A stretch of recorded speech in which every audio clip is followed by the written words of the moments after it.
Meditations for Every Day in the Year by Bishop Richard Challoner.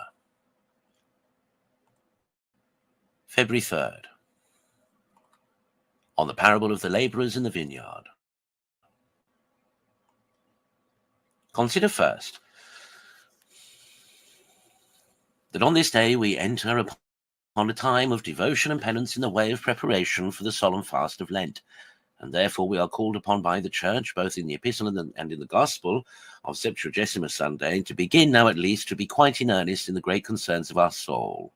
In the Epistle we are put in mind by St. Paul, 1 Corinthians 9 and 10, that we are all here running in a race, in which we must push forward with all our power, or we shall lose the prize, that we are engaged in a conflict for an incorruptible crown, which is not to be obtained without much labour and self-denial.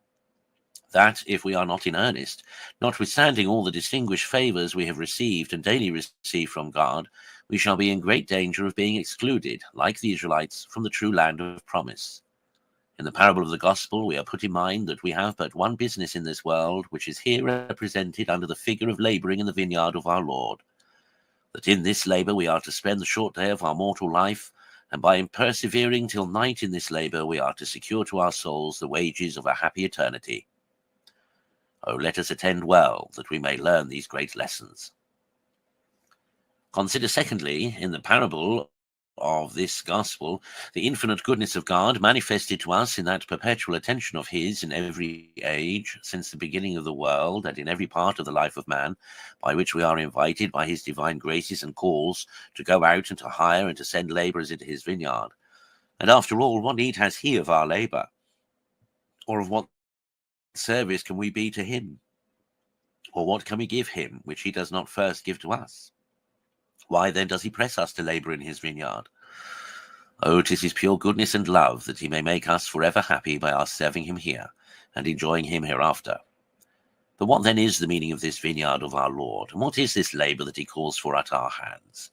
The vineyard of the Lord of hosts, said the prophet Isaiah, is the house of Israel, that is, the people of God.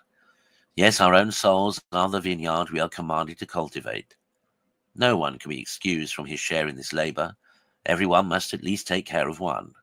To labour here to the purpose, we must first, in the first place, root out the poisonous weed of sinful habits, and cut up all the thorns and briars of our vices and passions, and then we must plant in their stead the good plant of Christian virtues, and bring them on by proper care till they are capable of bringing forth fruit that may answer the expectation of the great Lord and Master of the vineyard, and be agreeable to him.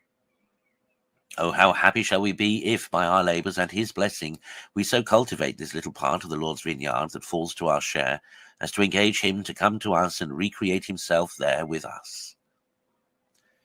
Consider thirdly, Christian souls, how early in the morning your good God invited you to work in his vineyard, by the early knowledge he gave you of himself and of the end for which he brought you into the world, and how frequently he has pressed you ever since by his repeated graces and calls in every part of your life, to oblige you to set about this work in good earnest. But can you say you have yet begun? May he not justly reproach you as he did those whom he found standing in the marketplace at the 11th hour? Why stand ye here all the day idle? Alas, are you not idle when you are doing nothing to the purpose?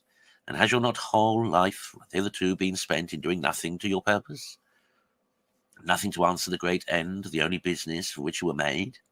Have you not then been truly idle all the day, that is, all the time of your life? Begin now at least to labour.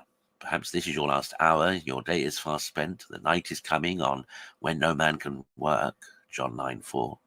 Work therefore now, whilst you have time, lest being surprised by the night you may have no more time to work in, and so starve for eternity.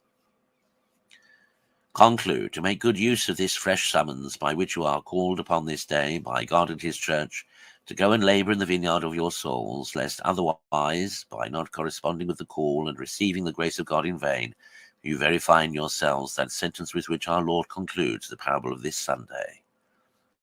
Many are called, but few are chosen.